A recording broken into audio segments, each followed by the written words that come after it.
من يهده الله فلا مضل له ومن يضلل فلا هادي له وأشهد أن لا إله إلا الله وحده لا شريك له وأشهد أن محمدا عبده ورسوله أما بعد فإن خير الحديث كتاب الله وخير الهدي هدي محمد صلى الله عليه وسلم وشر الأمور محدثاتها وكل محدثة بدعة وكل بدعة ضلالة وكل ضلالة في النار. اعوذ باللہ من الشیطان الرجیم. بسم اللہ الرحمن الرحیم. وَلِتُكْمِلُوا الْعِدَّةَ وَلِتُكَبِّرُوا اللَّهَ عَلَى مَا هَدَاكُمْ وَلَعَلَّكُمْ تَشْكُرُونَ. اللہ اکبر اللہ اکبر لا الہ الا اللہ واللہ اکبر وللہ الحمد.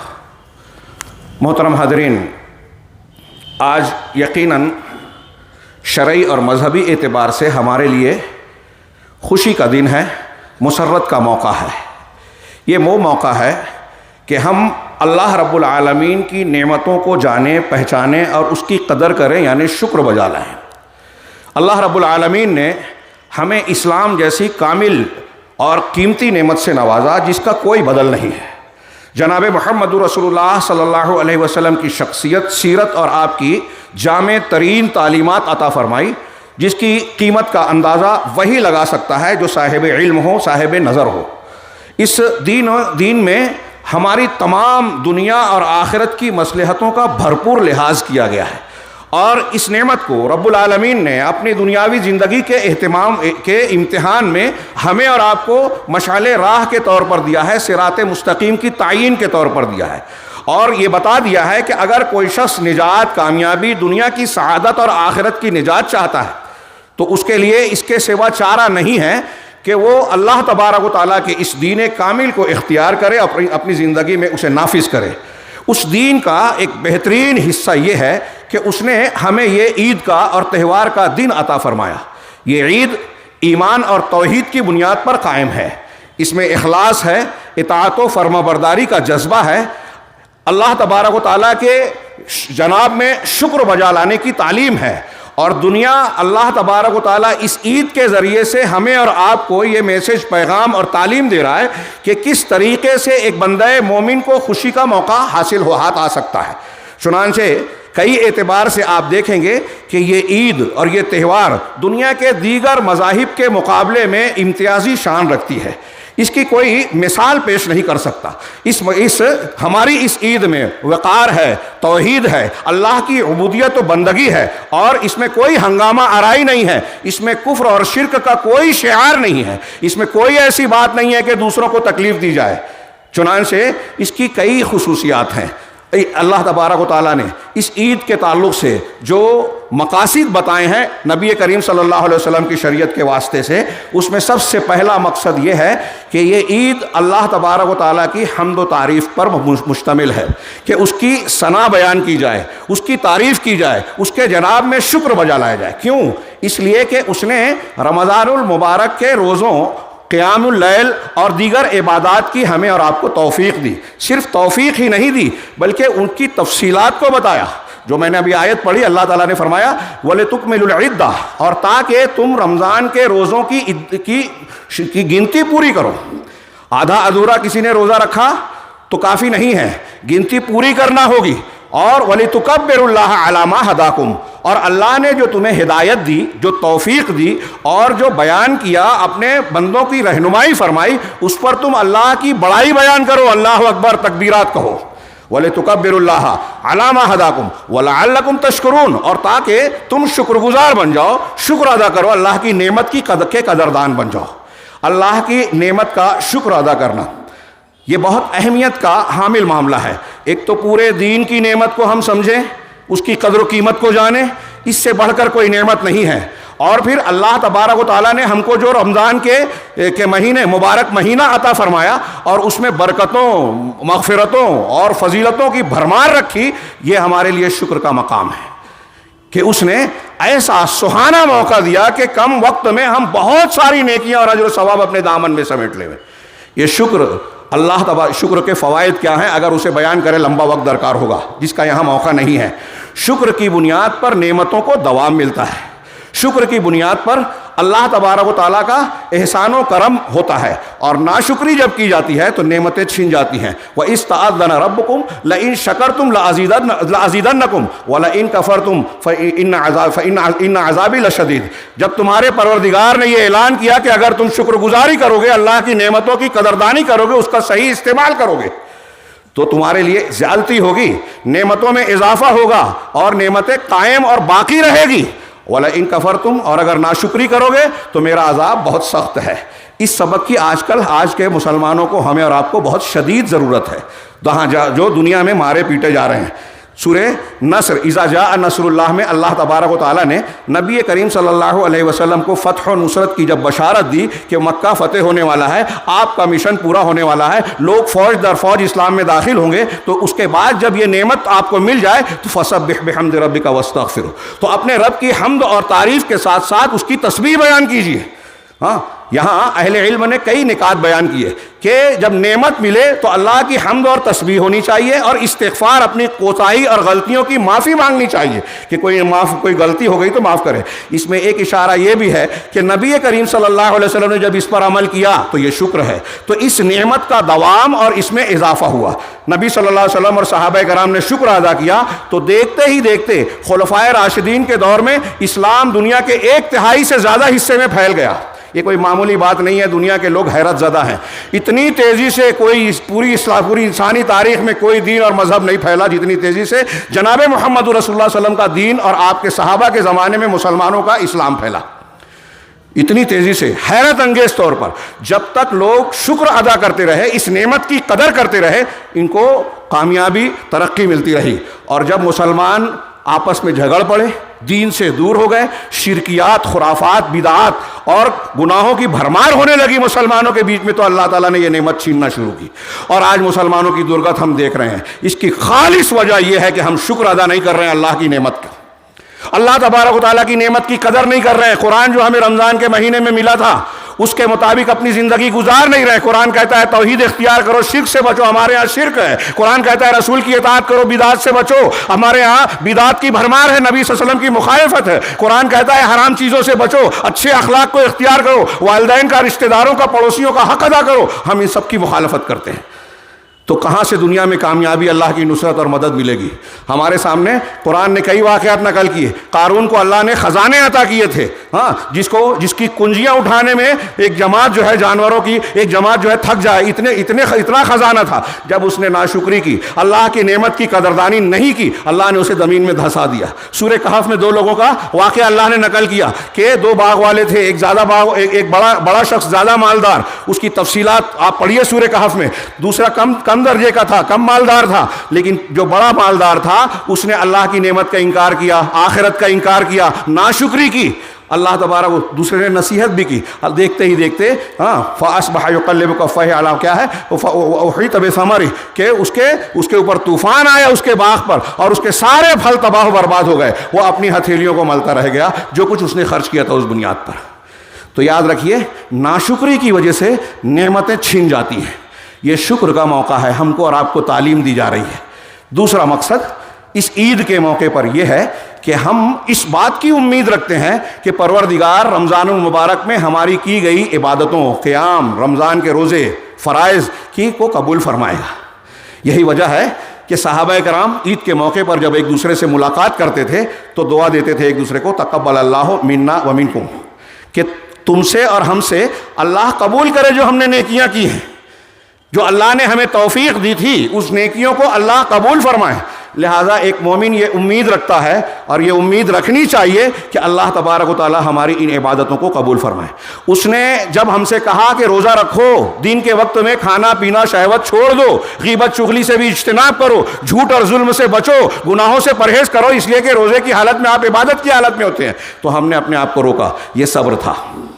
اور جب یہ فطر کا دن آ گیا، عید الفطر، خوشی کے ساتھ دلوں کو سرور پہنچانے والا موقع آیا، تو اللہ تبارک و تعالیٰ نے فطرت انسانی کے مطابق اسے خوشی کا موقع دے کر حکم دیا کہ اب اس دن روزہ نہیں رکھنا ہے، کھانا پینا ہے۔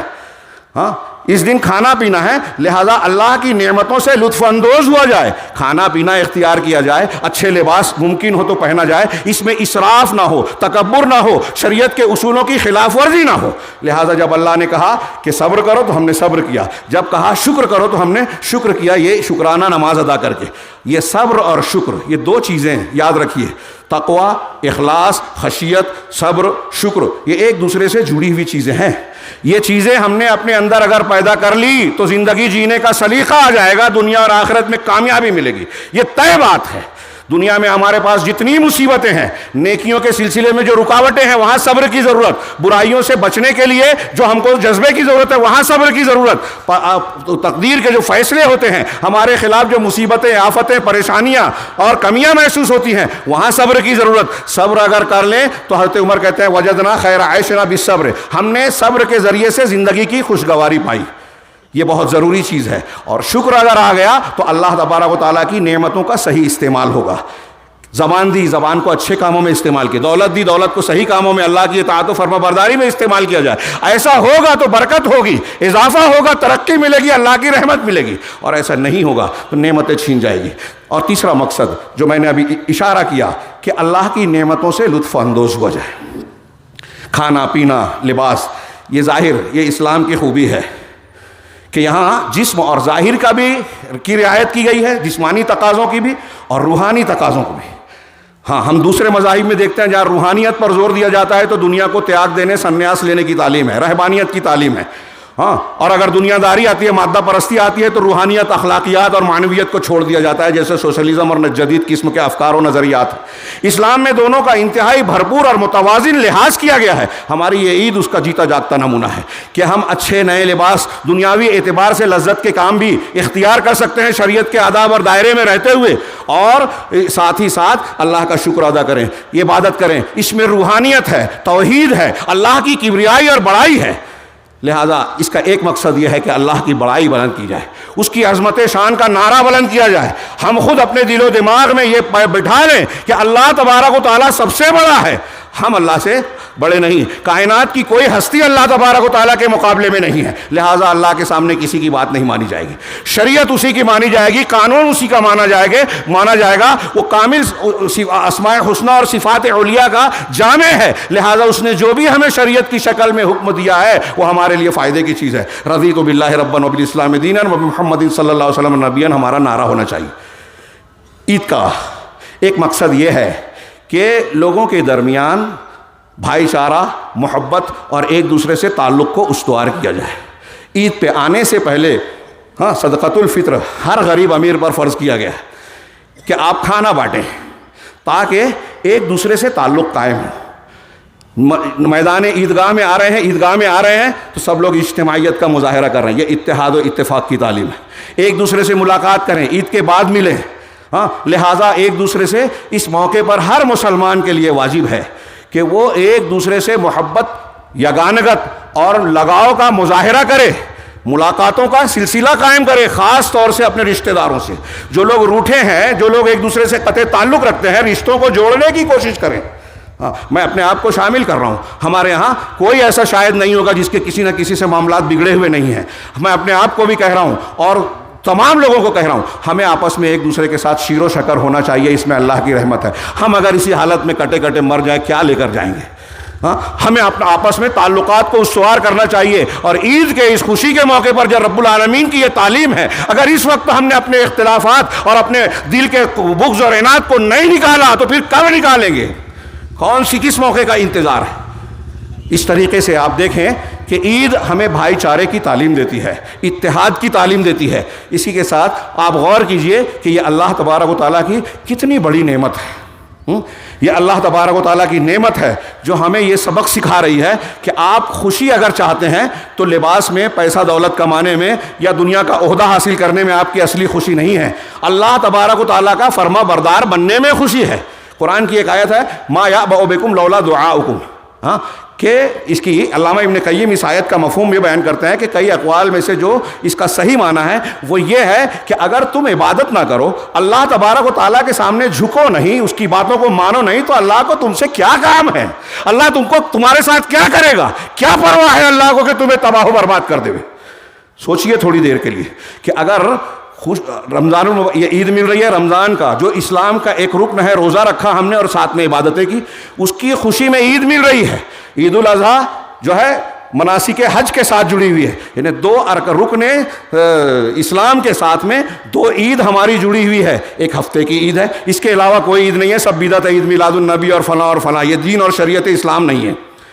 تو اللہ تبارک و تعالیٰ نے یہ پیغام دیا اس کے ساتھ، اس مشروعیت کے ساتھ، کہ ہم اللہ کی عبادت کریں، اس کے احکامات کی پابندی کریں. سچی خوشی اسی میں ہے.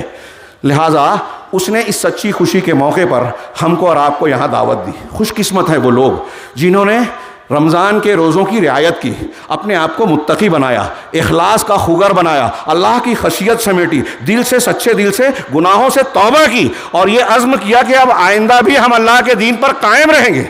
عید کا دن آتے ہی، عید کے بعد ہمارے نوجوان، ہمارے بزرگ، ہماری مائیں بہنیں یہ نہ سمجھے کہ ہم کو آزادی مل گئی، اب ہم آزاد ہو گئے، اور پھر جو محنت کی تھی رمضان المبارک میں، ایک عصر کی نماز چھوڑی آپ نے، ساری تباہ و برباد. ہاں، اس عورت کی طرح نہ ہو جاؤ، قرآن نے کہا، جس نے بڑی محنت سے سود کو کاٹا اور اس کے بعد پھر اس کو الجھا دیا. جو رمضان میں محنت کر رہا ہے اور اس کے بعد پھر برائیوں میں ملوث ہو رہا ہے، تو وہ اللہ کی نعمت کا شکر ادا نہیں کر رہا ہے. رمضان اور عید کا سبق اس نے لیا ہی نہیں. لہٰذا اللہ تبارک و تعالیٰ نے ہمیں دعوت دی، یہ خوشی کا موقع دیا، اس کا احسان و کرم ہے، انعام ہے، اور پھر اس نے ہمیں اس میدان میں بلایا، ہم حاضر ہو گئے. اس کے بتائے ہوئے طریقے کے مطابق صدقۃ الفطر ادا کیا، 2 رکعت شکرانہ ادا کی، اور یہاں اللہ کے دین سے متعلق کچھ تذکیر اور نصیحت کی باتیں کر رہے ہیں، سن رہے ہیں. لہٰذا ہم کو یہاں آنے کے لیے اللہ نے کس لیے بلایا؟ تاکہ اللہ تعالیٰ اپنے کیے ہوئے وعدے کو پورا کرے، ہم کو بخشش عطا فرمائے، ہم کو معاف کرے، اجر و ثواب سے نوازے، ہم کو اس بات کی توفیق عطا فرمائے کہ ہم برائیوں سے بچ جائیں اور نیکیوں کو اختیار کریں، ہم کو جنت کے راستے پہ چلنے کی تلقین کی جائے، جنت میں اعلیٰ درجات عطا فرمائے، ہمارے لیے دنیا اور آخرت کی نعمتوں کو آسان کر دیا جائے. اس لیے اس عید کو بلایا، اور اس لیے یہ عید ہے کہ یہ اس میں ہماری کامیابی کا نسخہ بتایا گیا ہے. لہٰذا ہمیں اس کی قدر کرنی چاہیے. اس کی قدر کرنے کے ساتھ میں عرض کروں گا کہ آج ہم کو اور آپ کو اس بات کا عہد کرنا چاہیے کہ اللہ تبارک و تعالیٰ کے دین کو اپنی زندگی میں نافذ کریں گے. آج مسلمان جو بہت سارے معاملات میں شکوے شکایات کرتے ہیں کہ مارا جا رہا ہے، قانون بنایا جا رہا ہے، مسلم لڑکیوں کے ساتھ یہ کیا جا رہا ہے، مردوں کے ساتھ یہ کیا جا رہا ہے، ہاں، اور پھر دنیاوی مصیبتوں کے ساتھ جو ہے آسمانی مصیبتیں بھی آ رہی ہے. شام اور مصر میں زلزلہ آیا، کہیں کوئی اور مصیبت ہے، کہیں اور افتاد ہے. یہ ساری مصیبتیں اللہ کی مشیت کے بغیر کوئی بھی نہیں آتی، ساری مصیبتیں اللہ کی مشیت کے ساتھ آتی ہیں، اور اس کی بنیادی وجہ قرآن کہتا ہے ہمارے گناہ ہیں.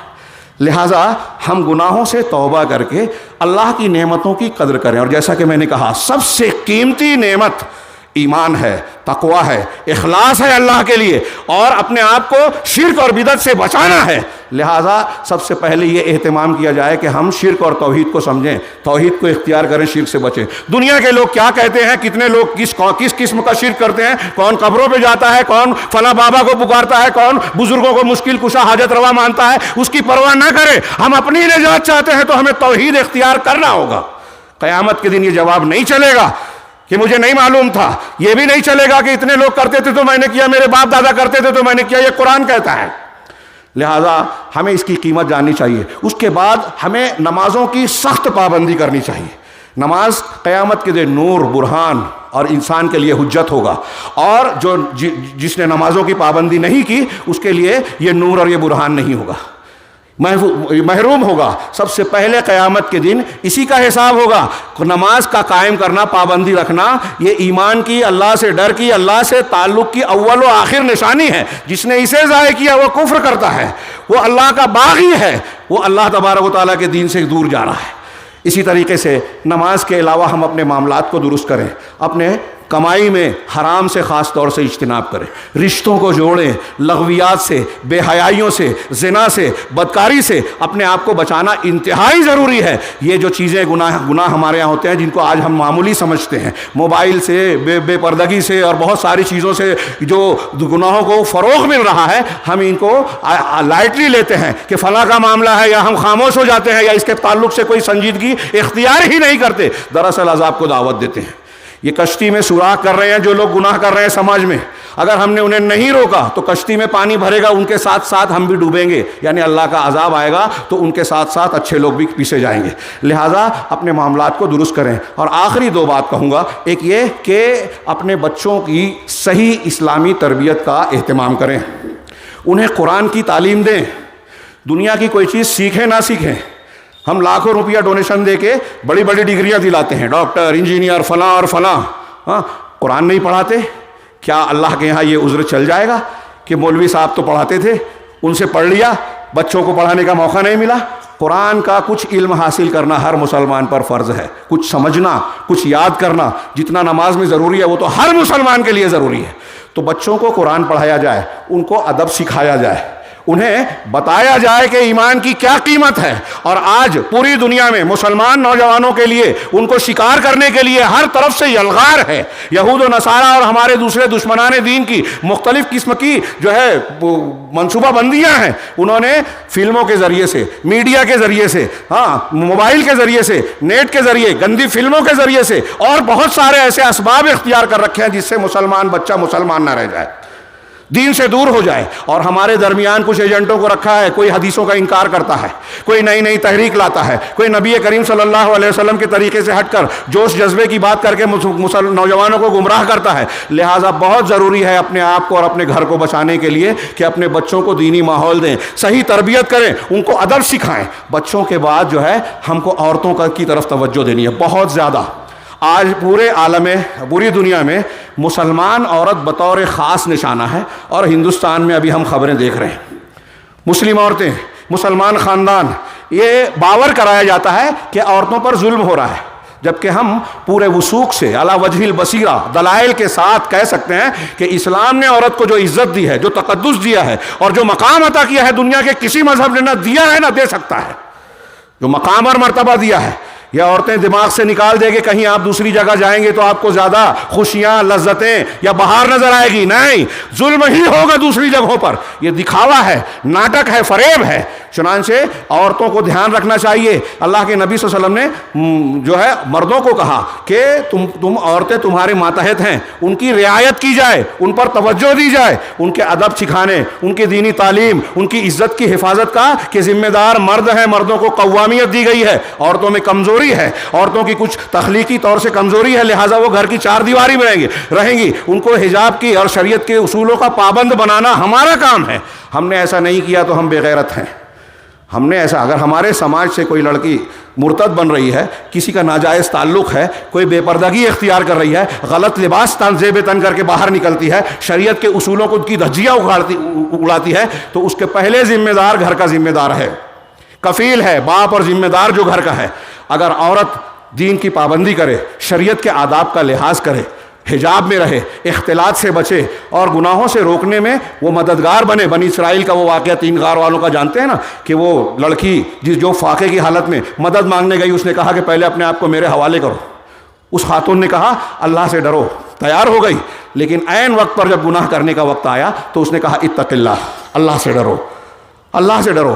اس آدمی کو یہ خیال آیا کہ یہ لڑکی اس مجبوری کی حالت میں بھی اللہ سے ڈرتی ہے، مجھے تو اور بچنا چاہیے۔ کہا میں نے بس تیرے ڈر کی وجہ سے اللہ، میں نے وہ گناہ نہیں کیا، اس لڑکی کے ساتھ بدکاری نہیں کی، لہٰذا ہم کو اس مصیبت سے نجات دے۔ دیکھیے وہ دعا مانگا، پتھر ہٹ گیا۔ دعا کی طاقت ہے۔ ہم کو آج روحانیت پہ اثر نہیں ہوتا۔ تو میں یہ کہہ رہا تھا کہ اس عورت نے اپنے آپ گناہ سے بچایا۔ اگر عورتیں اور خواتین اپنے آپ کو گناہ سے بچا لیں، پاک دامن بن جائیں، اسلامی آداب کو اختیار کر لیں، تو سماج بہت پختہ اور مضبوط ہوگا۔ ہمارے سماج اور معاشرے میں بڑی بڑی شخصیات جنم لے گی، اللہ کی برکتیں ہوگی، گناہ کم سے کم ختم نہیں تو کم سے کم بہت کم ہو جائے گا۔ اور اگر یہ عورت راستے سے ہٹ جائے، بے پردہ ہو جائے، بے حیا ہو جائے اور گھر سے شرعی آداب کا لحاظ کیے بغیر نکلتی ہے، تو پھر یہ بہت بڑے بڑے فتنوں کا سبب بنتی ہے، سماج کو کے بگاڑ کا سبب بنتی ہے، بہت سارے گناہوں کی دعوت دیتی ہے۔ اللہ کے نبی صلی اللہ علیہ وسلم نے فرمایا اتقوا النساء، اتقوا فتنۃ النساء، عورتوں کے فتنے سے بچو، اس لیے کہ بنی اسرائیل کا سب سے پہلا فتنہ عورتوں سے تھا۔ اسی طریقے سے اللہ تبارک و تعالیٰ نے، اللہ کے رسول صلی اللہ علیہ وسلم نے یہ بھی فرمایا کہ عورتوں کے لیے ان گناہ کے مقامات سے بچایا جائے، ان کے حقوق کا لحاظ کیا جائے، اور لوگوں سے کہا کہ عورتوں کے سلسلے میں اللہ سے ڈرتے رہو، وہ کمزور ہیں، ان پر ظلم بھی نہیں ہونا چاہیے، زیادتی بھی نہیں ہونا چاہیے، ان کے حقوق کی ادائیگی ہونی چاہیے۔ اور عورتوں کے لیے خوشخبری دی کہ اگر کوئی عورت اذا صلت المرأة خمسها، جب عورت اپنی 5 وقت کی نماز پڑھے، وصامت شہرها، اور اپنے پورے مہینے کا روزہ رکھے، وحسنت فرجها وحفظت فرجها، او کما قال، اور اپنی شرمگاہ کی حفاظت کرے اور اپنے شوہر کی اطاعت کرے، تو اللہ تعالیٰ کے اس سے کہا جائے گا اللہ کی طرف سے کہ جنت کے جس دروازے سے چاہتی ہو داخل ہو جائے۔ کتنی بڑی اور آسان سی فضیلت ہے۔ لہٰذا خواتین کو جو اس عیدگاہ میں اللہ کے حکم سے حاضر ہوئی ہیں، انہیں یہ ماننا چاہیے کہ ہم بھی اللہ کی شریعت کے مکلف ہیں۔ اب مرد اور خواتین یہ سوچ لیں کہ اس شریعت کی اگر ہم نے قدردانی نہیں کی تو دنیا میں جو ہماری بے عزتی، درگت اور برائی کے ماحول ہو رہے ہیں، خوف اور دہشت کے بادل منڈلا رہے ہیں، عذاب آ رہے ہیں، یہ تو ہیں ہی، آخرت میں ہم اللہ کے سامنے کیا منہ لے کر جائیں گے؟ اللہ کے سامنے ہم کو یاد کرنا چاہیے۔ ان ساری باتوں کا نچوڑ یہ ہے کہ ہمیں اس بات کو کبھی نہیں فراموش کرنا چاہیے کہ ہمیں اللہ کے سامنے حاضر ہونا ہے، حساب و کتاب دینا ہے۔ اگر وہاں ناکام ہو جائے تو انتہائی بھیانک قسم کے عذاب کا سامنا ہوگا۔ اللہ ہم کو اور آپ کو اس سے محفوظ رکھے۔ اللہ تبارک و تعالیٰ سے آئیے ہم اس عید کے موقع پر دعائیں کریں اپنا ہاتھ پھیلا کر کہ اللہم صلی علی محمد وعلی آل محمد کما صلیت علی ابراہیم وعلی آل ابراہیم انک حمید مجید، اللہم بارک علی محمد وعلی آل محمد کما بارکت علی ابراہیم وعلی آل ابراہیم انک حمید مجید۔ اے اللہ، ہم تیرے اسماء حسنہ اور صفات علیہ کے واسطے سے تجھ سے مانگتے ہیں، پروردگار ہم اس بات کی گواہی دیتے ہیں کہ تیرے سوا کوئی معبود برحق نہیں، کوئی کارساز نہیں، کوئی نفع نقصان کا مالک نہیں، لہٰذا صرف تیری ہی عبادت کرتے ہیں، تجھی سے مدد مانگتے ہیں، اور یہ اپنے ہاتھ پھیلا کر یہ سارے مرد اور خواتین تجھ سے یہ التجا کرتے ہیں، اپنی ساری بندگی اور ذلت کے ساتھ اپنی عاجزی کا اعتراف کرتے ہوئے، تیری ربوبیت کو مانتے ہوئے پروردگار تجھ سے مانگتے ہیں کہ ہمارے رمضان کے روزوں کو قبول فرما، ہماری عبادات کو قبول فرما، ہمارے عبادات میں جو کمی اور نقص رہ گئے ہو پروردگار تو اسے درگزر فرما، اس کی تلافی فرما۔ جن لوگوں سے رمضان المبارک میں کوتاہیاں ہوئی ہیں پروردگار ان کی کوتاہیوں کو بھی درگزر فرما دے۔ پروردگار رمضان المبارک میں ہم نے جو گناہوں سے توبہ کی ہے اس توبہ کو تو قبولیت بخش دے اور آج ہمیں مغفرت کے انعام سے نواز دے۔ پروردگار ہم نے رمضان المبارک میں جو کچھ بھی تجھ سے طلب کیا، دعائیں کی، اسے تو ہم کو عطا فرما دے۔ پروردگار ہم تجھ سے جنت کا سوال کرتے ہیں اور ان سارے اعمال اور اقوال کا جو جنت سے قریب کرتے ہیں، تو ہم تجھ سے جہنم سے پناہ چاہتے ہیں اور ان سارے اقوال و اعمال کا جو جہنم میں لے جانے والے ہیں پروردگار ان تمام کاموں سے، ان تمام اقوال سے جو جہنم میں لے جانے والے ہمیں محفوظ رکھ۔ پروردگار ہمیں عذاب قبر سے بچا، عذاب جہنم سے بچا، دنیا کے فتنوں سے، وہ ظاہری ہوں، کھلے ہوئے ہوں، چھپے ہوئے ہوں، پروردگار ان سارے فتنوں سے ہمیں محفوظ رکھ۔ اے اللہ ہمیں دنیا کی بھی بھلائیاں عطا کر، آخرت کی بھی بھلائیاں عطا فرما، اور آگ کے جہنم کے عذاب سے تو ہمیں محفوظ رکھ۔ پروردگار ہمارے لیے کوئی بھی گناہ جو ہمارا ہو اس گناہ کو تو باقی مت چھوڑ، اسے معاف کر دے۔ پروردگار ہمارا کوئی بھی ہم و غم پریشانی ہو پروردگار تو ان پریشانیوں کو دور کر دے۔ پروردگار ہم میں سے جو بھی مقروض ہو اس کے قرض کی ادائیگی کی صورت پیدا فرما دے۔ ہم میں سے جو بھی مریض ہے، بیمار ہے، پروردگار اسے شفا عطا فرما۔ ہم میں سے جو شخص کسی آزار میں مبتلا ہے پروردگار اسے عافیت دے۔ ہم میں جو شخص غائب ہے، جو بے گناہ ہوتے ہوئے قید و بند کی صعوبتیں جھیل رہے ہیں، جیلوں میں بند ہیں، پروردگار ان کی رہائی کی شکل پیدا کر۔ اے پروردگار جو کچھ ہم سے خطائیں، غلطیاں، لغزشیں، کوتاہیاں ہوئی ہے تو اسے مٹا دے، اسے معاف کر دے۔ تیری رحمت ہمارے گناہوں سے کہیں وسیع ہے، پروردگار تو اپنے رحمت کے دامن میں سمیٹ کر ہمارے گناہوں کی بخشش فرما دے۔ پروردگار ہم میں سے جو لوگ راہ راست سے بھٹکے ہوئے ہیں، گمراہیوں کا شکار ہیں، پروردگار انہیں راہ راست پر لے آ، راہ راست پر آنے کی توفیق عطا فرما۔ ہم سے عقیدے میں، عمل میں جو بھی خطائیں، غلطیاں ہوتی ہیں پروردگار اسے سیدھا کرنے کی، صحیح کرنے کی ہمیں توفیق عطا فرما۔ پروردگار ہم میں سے جو بچے ہیں ان کی صحیح پرورش کی سبیل پیدا کر دے۔ ہماری خواتین کو دین کی صحیح سمجھ عطا فرما، اسلامی غیرت عطا فرما، اسلامی آداب کے مطابق زندگی گزارنے کی توفیق عطا فرما۔ پروردگار ہمارے ہر معاملے کو تو آسان فرما دے، ہمارے ہر انجام کو تو بہتر فرما۔ ہمارا اختتام اور خاتمہ جب ہو تو پروردگار ایمان پر ہو۔ پروردگار ہم سے بہت ساری غلطیاں، گناہ اور لغزشیں ہوتی ہیں، ہم کمزور انسان ہیں، پروردگار تو رب العالمین ہے، تو تمام عیوب سے پاک اور بالا تر ہے۔ پروردگار ہمارے ہاں مانگنے کی کمی ہے، اخلاص کی کمی ہے، لیکن تیری رحمت بہت وسیع ہے۔ پروردگار اپنی رحمت سے ہمیں ہماری بخشش فرما دے، ہمیں معاف فرما دے۔ پروردگار جو کچھ کچھ تیرے نبی نے بھلائیاں تجھ سے مانگی تھی، ہم وہ ساری بھلائیاں تجھ سے مانگ رہے ہیں۔ نہ تیرے نبی جناب محمد رسول اللہ صلی اللہ علیہ وسلم نے جن چیزوں سے، جن برائیوں سے، شرور و فتن سے، دنیا اور آخرت کی جن خرابیوں سے پناہ طلب کی تھی، پروردگار ان تمام چیزوں سے ہم تیری پناہ میں آتے ہیں۔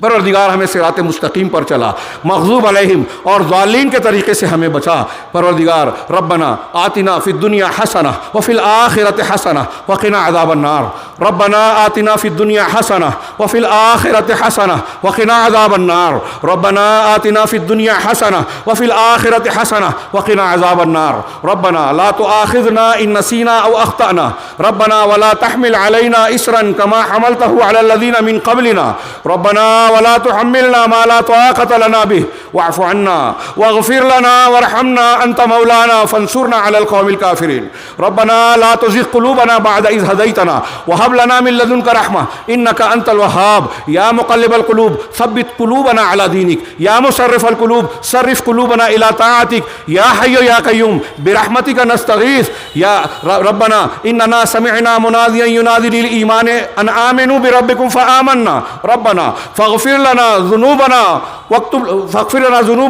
وكفر عنا سيئاتنا وتوفنا مع الأبرار، ربنا وآتنا ما وعدتنا على رسلك ولا تخزنا يوم القيامة إنك لا تخلف الميعاد، أنت ولينا فاغفر لنا وارحمنا وأنت خير الغافرين، واكتب لنا في هذه الدنيا حسنة وفي الآخرة، ربنا هب لنا من أزواجنا وذرياتنا قرة أعين واجعلنا للمتقين إماما، ربنا هب لنا من أزواجنا وذرياتنا قرة أعين واجعلنا للمتقين إماما، ربنا اصرف عنا عذاب جهنم إن عذابها كان غراما، ربنا اصرف عنا عذاب جهنم إن عذابها كان غراما، ربنا اغفر لنا ولإخواننا الذين سبقونا بالإيمان ولا تجعل في قلوبنا غلا للذين آمنوا ربنا إنك رؤوف رحيم، اللهم اقسم لنا من خشيتك ما يحول بيننا وبين معاصيك، ومن طاعتك ما تبلغنا به جنتك، ومن اليقين ما تهون به علينا مصائب الدنيا، ومتعنا بأسماعنا وأبصارنا وقوتنا ما أحييتنا واجعله الوارث منا، واجعل ثارنا على من ظلمنا وانصرنا على من عادانا، ولا تجعل مصيبتنا في ديننا، ولا تجعل الدنيا أكبر همنا ولا مبلغ علمنا، ولا تسلط علينا من لا يرحمنا، ولا تجعل الدنيا أكبر همنا ولا مبلغ علمنا، ولا تسلط علينا من لا يرحمنا، اللهم لا تدع لنا ذنبا إلا غفرته ولا هما إلا فرجته ولا كربا إلا نفسته ولا دينا إلا قضيته ولا مريضا إلا شفيته ولا مبتلا إلا عافيته ولا ضالا ولا غائبا إلا رددته ولا إساءة إلا أقلته ولا ضالا إلا هديته ولا مسترشدا إلا أرشدته ولا صغيرا إلا أنبته نباتا حسنا يا رب العالمين، اللهم اغفر لنا وللمؤمنين والمؤمنات والمسلمين والمسلمات وألف بين قلوبهم وأصلح ذات بينهم وانصرهم على عدوك وعدوهم، اللهم لعن الكفرة الذين يكذبون، اللهم لعن الكفرة الذين